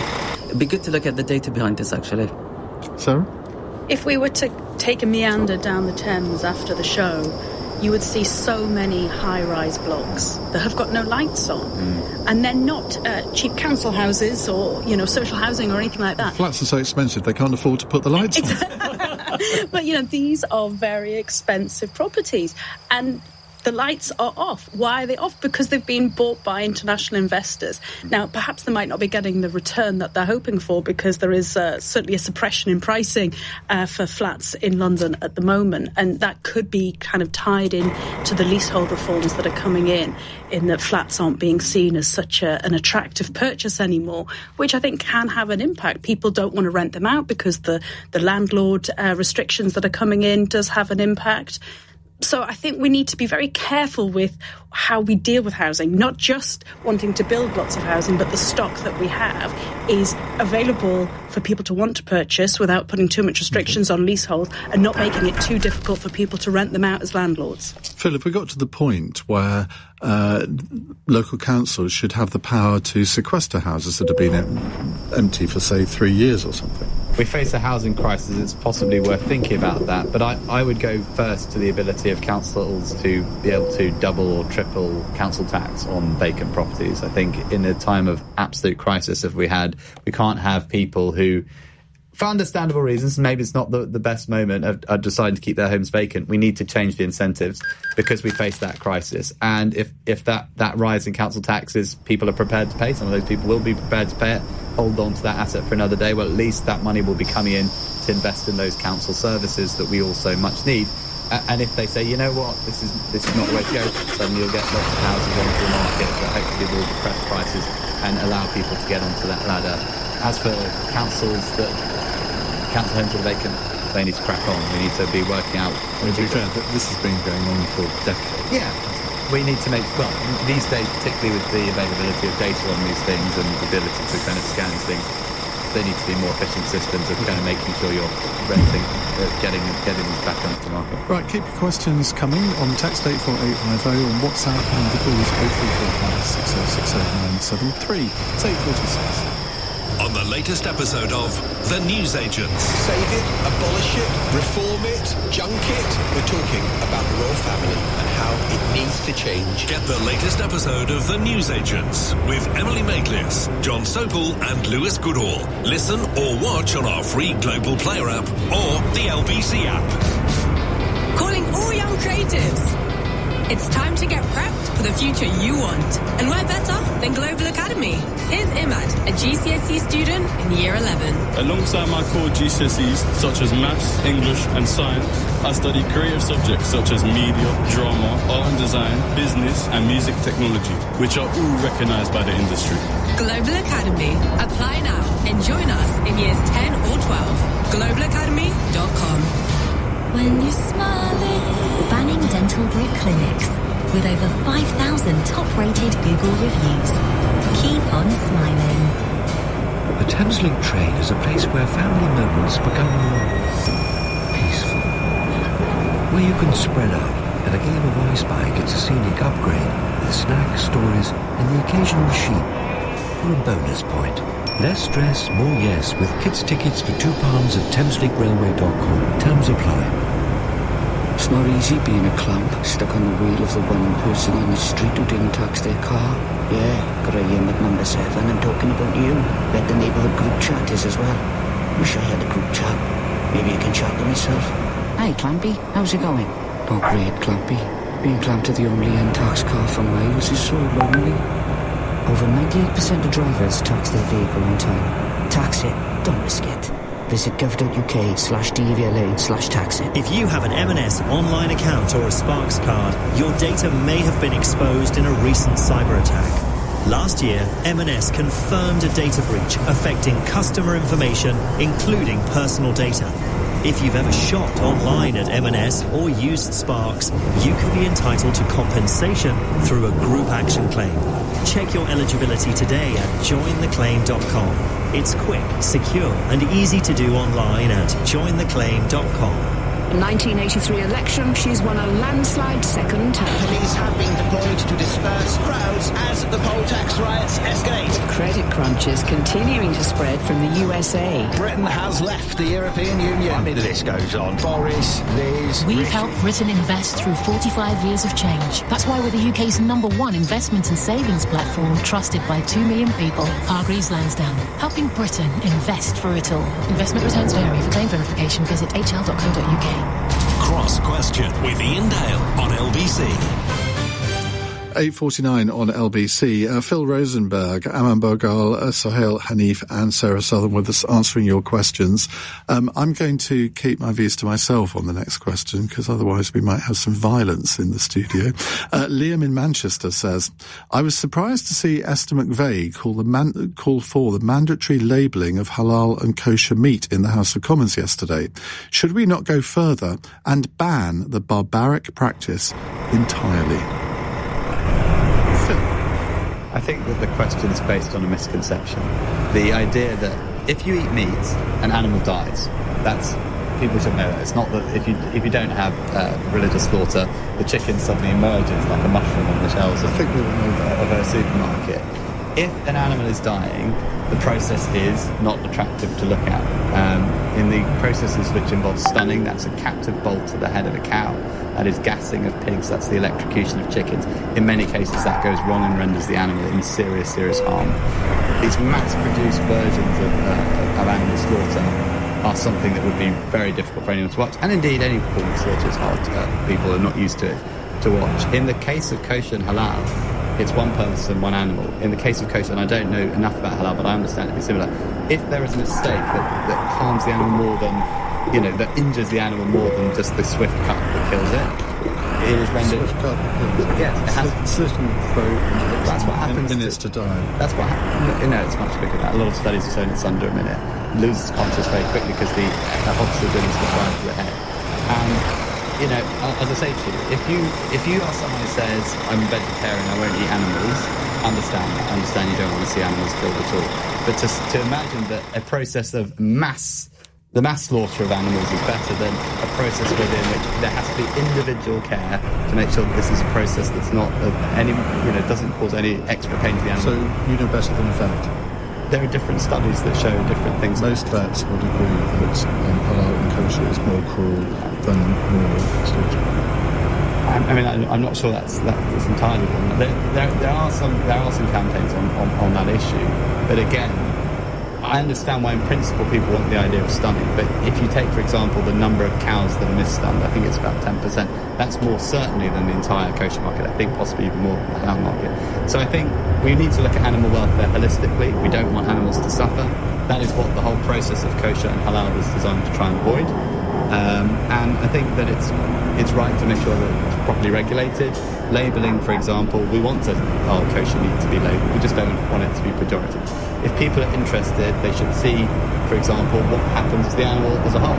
If they want to, whether it's a kosher process, halal process, electrocution, stunning, gassing, that's okay. I suppose it's great that it's an issue that Jews and Muslims can actually agree on. On many things, Muslims and Jews. Okay, all right. Ahmad. Look, I think certainly as a Sikh, my core belief is that all life is sacred and sacrosanct, be it human or animal. And that's why I think the least we should be doing in Britain is labelling. In my opinion, it's a barbaric process. If you have to eat meat, I think stunning is the way to cause the least amount of pain and cruelty to the animal. The least we should be doing is labelling it, and I think we ought to be looking at banning it completely. This is Britain. It has no place for barbarity to animals. Well, that's very trenchant. Let's go to Sarah. Well, I grew up on a farm, so I think I've always had an understanding of how the animal becomes from alive to perhaps appearing on my plate on a Sunday afternoon. In terms of labelling, I don't think that is a bad thing. I mean, you often will see when you walk past a chicken shop or something, it'll say halal on it. Sometimes in the supermarkets. But many restaurants nowadays are using halal, they don't put it on the menu. People assume that they're not eating it, but they actually are. Yep, so I don't think there's the harm in that, but I don't think it should be to the detriment of people who wish to follow a kosher or a halal diet. I think that having a better understanding of how your animal has ended up on your plate is actually better and allows people to make smarter choices. Yeah, no, actually, just to let people know, so much of halal certification does involve stunning, actually. There's a sub-certification called HMC, which are an anti-stun sort of movement, but most of them are stunned and then slaughtered by the cutting of the neck, which is what is in halal and kosher. So I think calling it barbaric needs some data. There was a study done decades ago in Germany. I don't know how they did it, but they studied the brainwaves of a sheep between various processes. They claim ritual slaughter has a quicker spike before it died. But anyway, I'm not an expert in this. In terms of labelling, it's exactly what you've said. So I'm all for labelling, but we might find ourselves affecting supply chains for whatever reason. It seems halal meat in many industries is cheaper, chicken, and for reasons I completely don't know why, because it is quite mainstream in quite a few places. So I'm all for labelling, but just really to protect people's supply chains in the process. Just quickly on this, the Jewish friend of mine said to me once, well, it's all very well you arguing for it to be banned, but if you did that, there'd be many more Jews leaving the country. And a Muslim friend of mine said exactly the same thing. I'm thinking, seriously, you'd leave the country because a particular religious practice was outlawed? Well, I don't wish to be alarmist and never want to kind of refer back to this, but this was absolutely one of the first measures that the Nazis wanted to do, was to ban kosher meat because they wanted to drive the Jewish community out. And what you see, some of the people who've got this rhetoric is it's either anti-Muslim hatred or in some cases anti-Jewish prejudice. It's not really that much about animal welfare at all. It's prejudice disguised as some sort of... Can I reassure you that I'm not a Nazi? I actually know you're not, but what I'm saying is, and this was a deliberate pushback by people with that agenda. And I'm afraid to say, some of the people now do have an... I'm not certainly not calling Rupert Lowe a Nazi, but when he made a speech on this in the House of Commons, when he said that halal should be banned, he didn't mention kosher once, and I'm thinking, hang on a minute, you can't really... I mean, I suppose you could, in extremis, argue that one is not as cruel as the other, but I'm not sure the logic really works. Anyway, let's continue with another question. Ashley in Watford says, after today's debacle, is the House of Lords still fit for purpose? Now, it's revealed today that the assisted dying bill will most likely crash out of the House of Lords and thus will not become law. This is because of a large number of amendments to the law that require debating before Parliament closes in May. Is the House of Lords fit for purpose? Podcaster? Well, Sarah Southern. I would probably reform the House of Lords quite rapidly. I would perhaps bring it ahead in my agenda if I were the Prime Minister at the moment. Unfortunately, there has been a lot wrong with the assisted dying bill in that it was a private member's bill rather than part of the government programme, so it hasn't had the time or the depth to be debated to the extent that we would want. I think, unfortunately, having the House of Lords delay in the way that they are has irritated people. And it's irritated the people who are campaigning for this law to pass. It will run out of time. It won't pass. The opportunity has now been missed. When will we have the opportunity again to have this debated properly in government time? I don't think we're going to see the House of Lords reformed soon. I think there are too many other things on Keir Starmer's list of things to do to solve all the problems we've talked about this evening. I'd quite like it to happen so I can... Get yourself in there. Avail myself of it. Sahel. Yes, obviously I wasn't personally supportive of the assisted dying bill, so that the outcome is, of interest to me. However, hearing how it happened, like 1,000 amendments reviewed at 3 amendments a week, it sounded insane that that's actually a legal process in this country. That if you can stop lawmaking just like that, then something is really broken. So it was the first time I heard of that.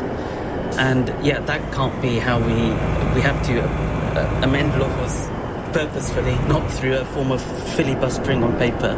Okay, Aman? I wrote a piece about a decade ago on why we need serious reform of the House of Lords, and I think it's way outdated, it's not fit for purpose, it is broken, and I think it ought to be reformed into a more of a House of the Regions, so to say. So we have indirectly elected lords from the county councils serving on a rotational basis, 1/3 every 3 years or every 4 years, and also some space for the best and brightest, and of course keeping the representation of the church, but also yes, but bringing in why? Because I think the church is an integral part of what makes Britain Britain, and of course in this modern day and age, I think we ought to be bringing in religious leaders on par with the bishops from the major faiths that exist in Britain. Or would you want atheist representatives? I think we have enough of them in the House of Lords. Goodness, I wish we hadn't run out of time on this. I'd really take you on that. Phil? The assisted dying bill, obviously, it's a major topic of division in society, and I think it's been helpful that it's had this airing, and maybe not surprising that it's come to this conclusion. I think this is a debate that's going to go on, and society will come to one side or the other.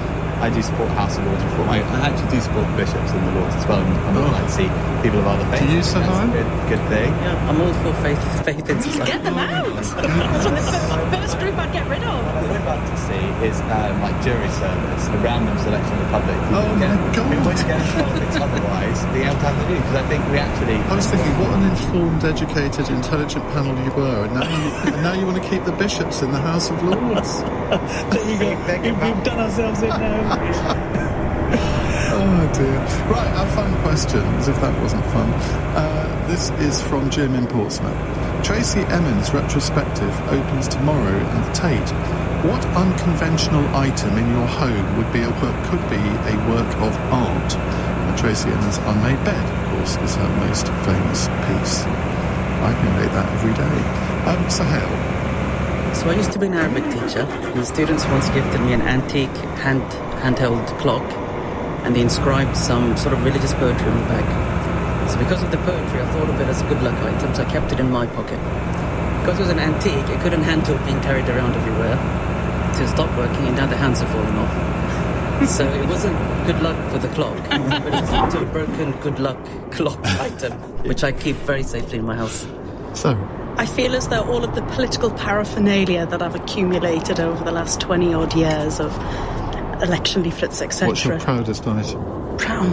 I'm going to be such a nerd, and I'm going to say a photograph of me having a chat with Lady T and David Cameron that was taken when I wasn't expecting it. Well, I do take it down when boys come up. No. Because we can't afford to move because of the housing market, we currently are doing renovations. So, freezing the current awful situation of every room being kind of turned upside down would be its own work of art. And perhaps the arguments that we are having at home about decluttering. I'm a bit of a clutterer. My wife is trying to declutter. We're both clutterers. We recognise the need to declutter, but we never do anything about it. Aman? Oh, it's got to be from my Indian residence, our heritage wall, which has pictures and paintings lasting 7 generations. Wow. So I think that could be a work of art in itself, really sort of identifying sort of how a lineage has developed. Thank you all very much indeed for coming on the show tonight. Cross Question will be back on Monday. Now, in the next hour, young people are less likely to find jobs if they live for free at home with their parents, according to the government's work czar. Asked whether it was the case that living with parents made it less likely for young people to try to find work, Alan Milburn said, "It strikes me as yes. And I think everybody, talk about the bank of mum and dad. It's now the house of mum and dad as well, isn't it? Sometimes, even when kids leave, they boomerang round back." Is that you? If so, pick up the phone, 0345 6060 973. What do you think are the main barriers for young people, I'm going to say 18 to 30 here, looking for work in our economy today? 0345 6060 973. On your radio, on the LBC app, and... Hey, LBC. Leading Britain's conversation, this is LBC. From Global's newsroom, Dame Esther Ranson has hit out at what she's called a handful of peers who are sabotaging the assisted dying bill. The campaign has been speaking to LBC as the legislation in England and Wales is now expected to fail. I'm afraid most of the people who are most vocal about opposing this bill are indeed religious leaders. You've got bishops, you've got all sorts in there who are taking this choice away from people who don't share their faith. And I think it's wrong. The government isn't expected to grant more time to the bill, which is likely to be talked out by the Lords. Earlier, Jersey became the second part of the British Isles to approve a law to allow terminally ill adults to choose to end their lives. The man behind the Soham murders, Ian Huntley, is seriously hurt in hospital after being attacked in prison. It's understood he was assaulted at HMP Frankland in County Durham this morning. He's serving a minimum 40-year sentence for the murders of Holly Wells and Jessica Chapman in August 2002. Hillary Clinton's urging politicians to ask Donald Trump about Jeffrey Epstein under oath, claiming he shows up thousands of times in files. She's being grilled at the US House of Representatives, where she's told legislators she had no knowledge of the late paedophile's crimes. House Oversight Committee Democrat Robert Garcia says they want to know why some documents in the Epstein files reportedly haven't been released. We want to understand right now where the missing FBI files are. These are files that accuse the President of the United States about serious accusations around sexual abuse. And the fact that they're not in the files and have been apparently either removed or discarded is incredibly concerning. Well, Donald Trump said he's been completely exonerated and he called the claims a Democrat hoax. Meanwhile, the European Commission has asked the EU's anti-fraud agency to open an inquiry into Lord Peter Mandelson's activity when he was the EU's Trade Commissioner from 2004 to 2008. And Ghetto is to cut around 1,000 jobs. The company says it's trying to cut costs and restructure its operations. In the city, the FTSE 100's closed up 40 points at 10,486. The pound buys $1.34 and €1.14. LBC weather cloudy with outbreaks of rain tonight. Rain becoming patchier towards dawn with isolated showers in West Scotland. A low of 4 degrees. From Global's newsroom for LBC, I'm Darryl Jackson. LBC from Global, leading Britain's conversation with Ian Dale.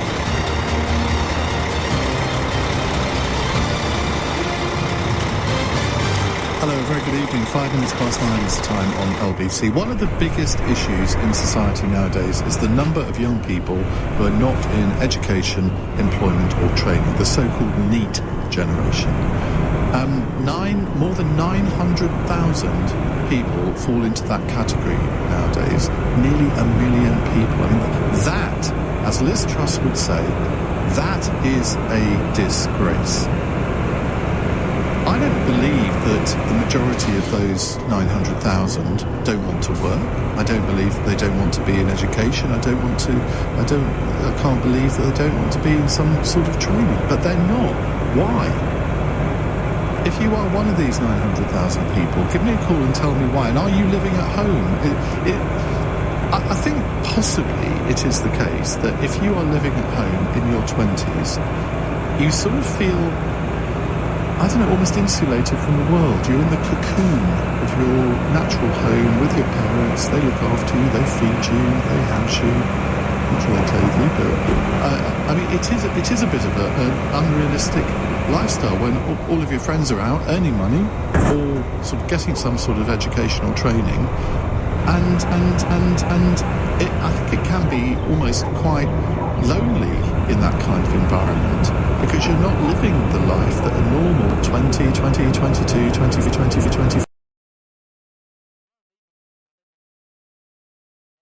25-year-old person would live, or certainly didn't used to live until, I would say, the last decade or so.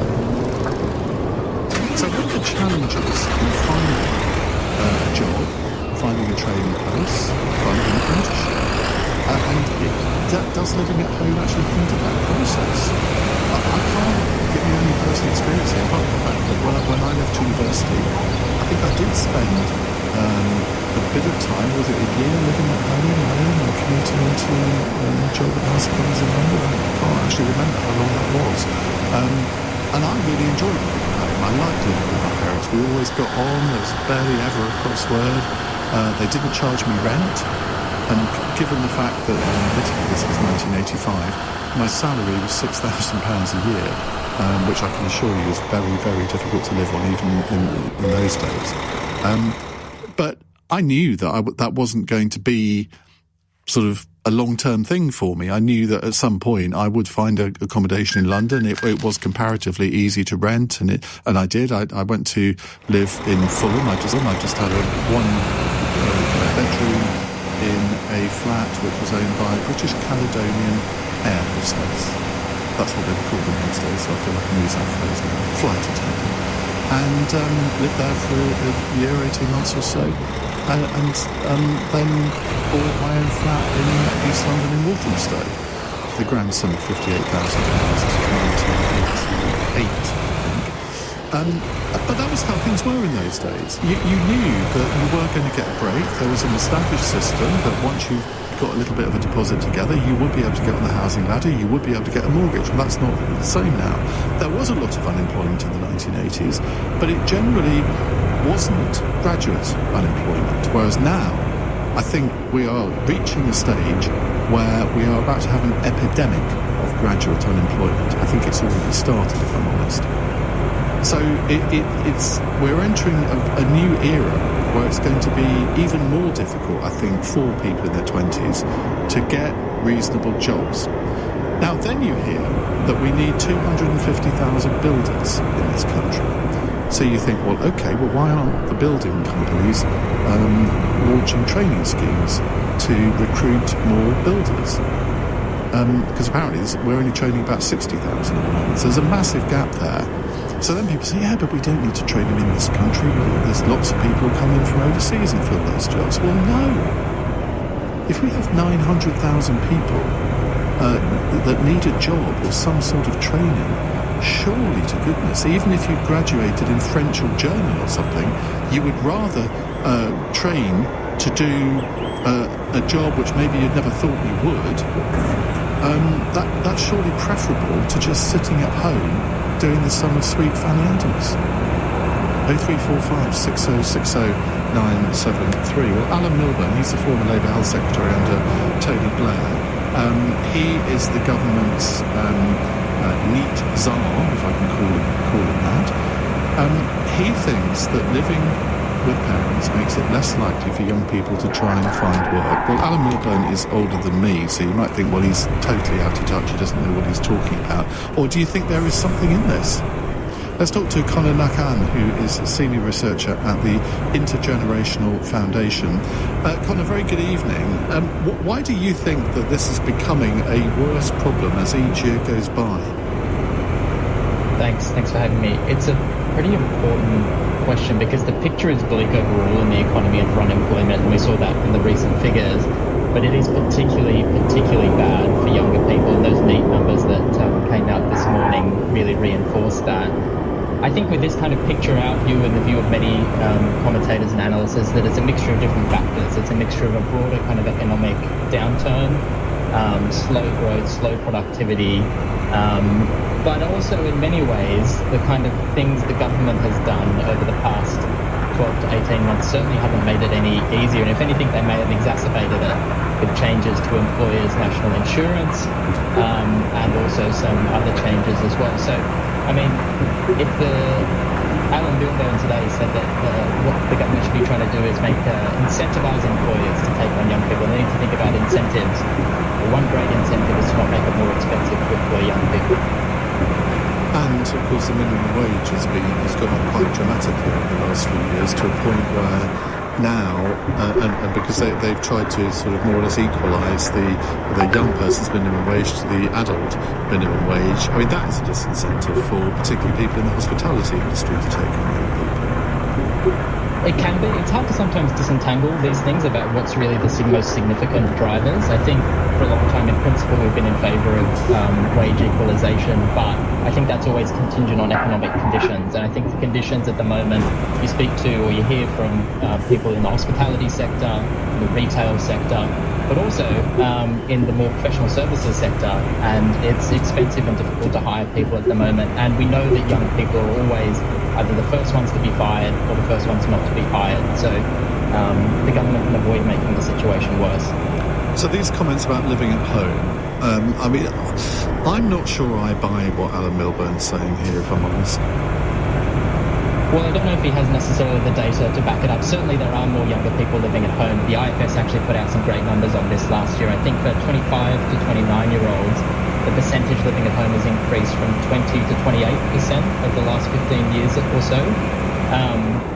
I think, this has to be viewed more broadly as part of a broader trend of prolonged adolescence or frustrated adulthood of people either leaving school or leaving university, graduate job market, the general job market so tough. So I think these people aren't often, unless they're trying to save for a home deposit, which will be some younger people. Many young people aren't at home by choice and they want to work. It's just that the opportunities aren't there and there are these structural issues within the broader labour market. But I don't think these young people should be pigeonholed as lazy, sitting at home, not wanting to work. So I don't know if Alan has any data to back that up. But I think it's probably more the case that there are these structural barriers in the labour market. Are we in Britain unique in experiencing this, or is this happening in literally every Western democracy? Well, I'm from Australia originally, and certainly the picture isn't anywhere near as bad there for youth unemployment.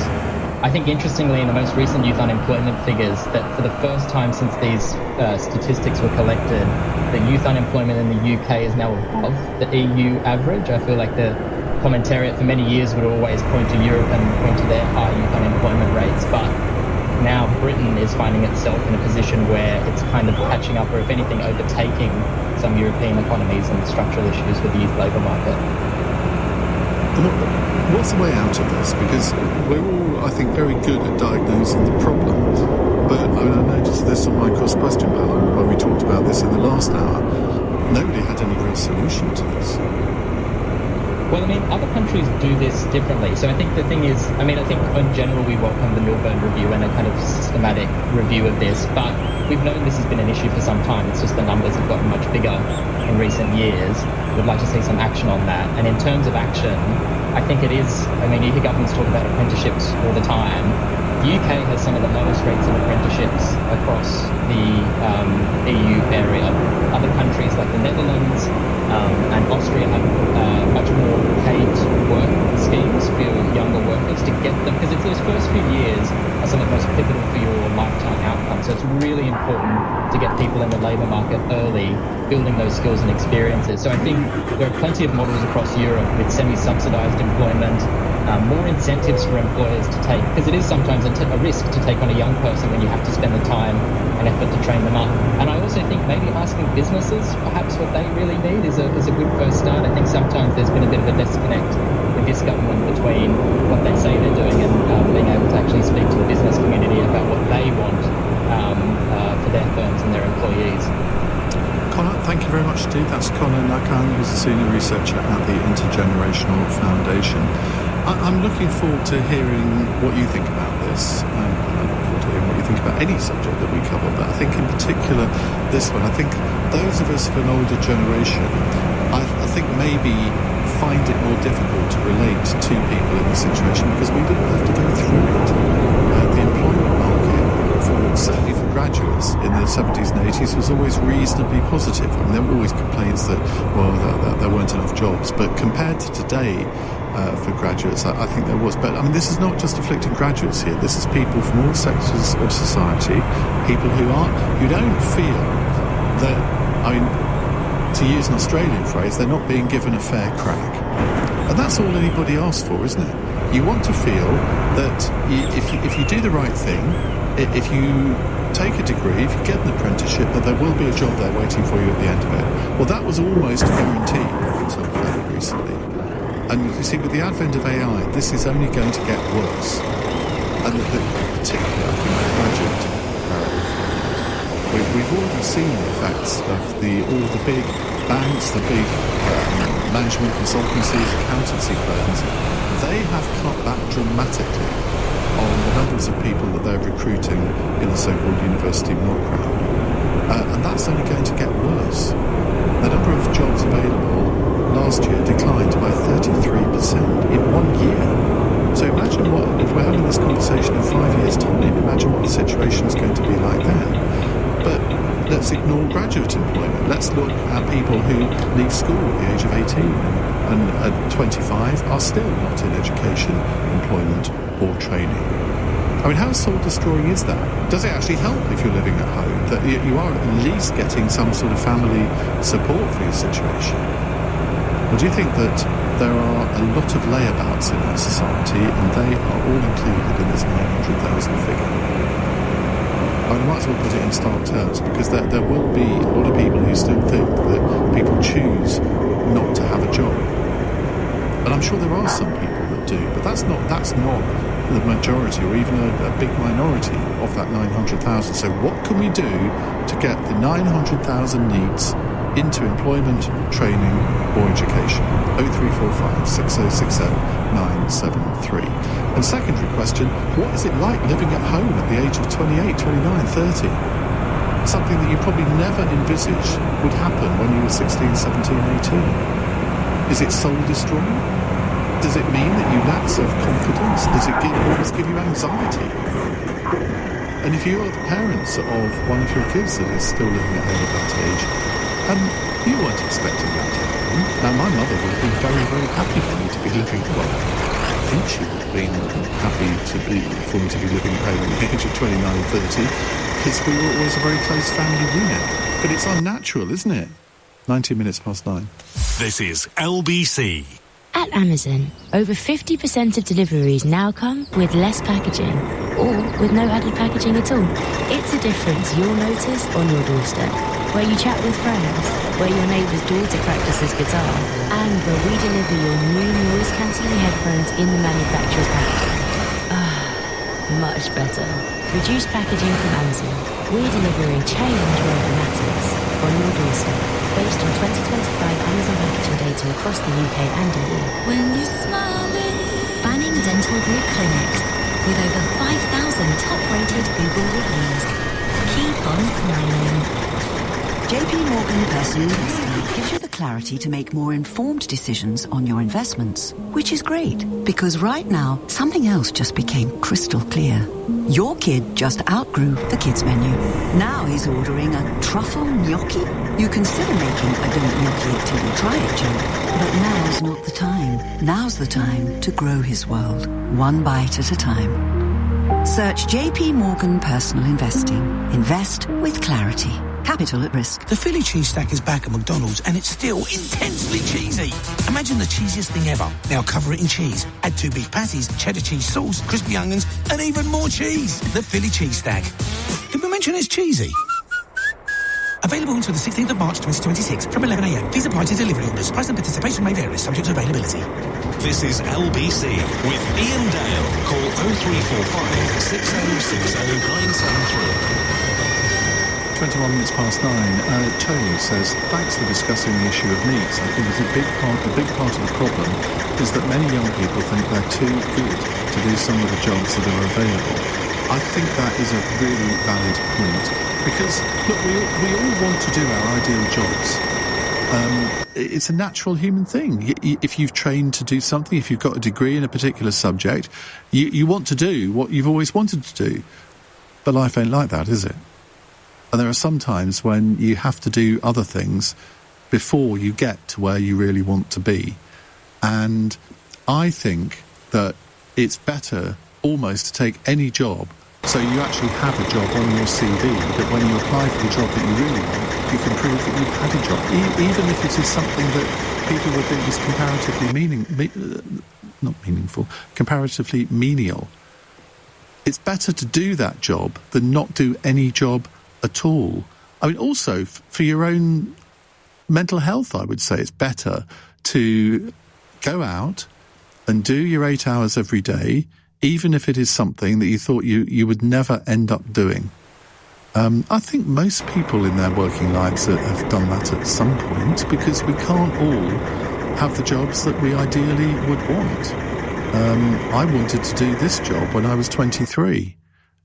I was 48 until I got to do my dream job. And I would love to have done it a lot earlier, but I didn't get the breaks that I wanted to get, and I'd kind of given up. So you can get there in the end, and I know it's always dangerous when people use their own examples as to say, well, I did it, so can you. But if I was in a situation at the age of 22 where I couldn't do the job that I really want to do for all sorts of different reasons, yeah, I would take a job in a supermarket. I would take a job on a building site. I would take a job on a farm, because you learn all sorts of different things. I would say there is virtually no job that you could get that wouldn't teach you something, even if it's about basic human interaction in the workplace. 0345 6060 973. Let's go to Michael in Dover. Hello, Michael. Hi. I think there's so many different factors here. I mean, Tony Blair didn't help the situation, telling everyone if you want to go to university, everyone should have the right to go. And we're having the fallout of that now. But as a 10-year-old, I'm 68 now, but as a 10-year-old, I used to get up early morning, go and help my sister with a paper round. I didn't have to, I enjoyed doing it. At weekends, the newsagent that owned the shop asked me if I'd go and give him a hand on his paper rounds. And I used to go out on Saturday and Sunday morning, deliver papers. We used to go back, have a bacon sandwich, and then go back out and collect paper money on various rounds until 1 or 2 o'clock in the afternoon. I really enjoyed it. Great experience. My parents fully supported me doing it, even though I was under the age of 13, which was the legal age to be doing a paper round or whatever. They thoroughly supported me. Living at home, obviously, at that age I was.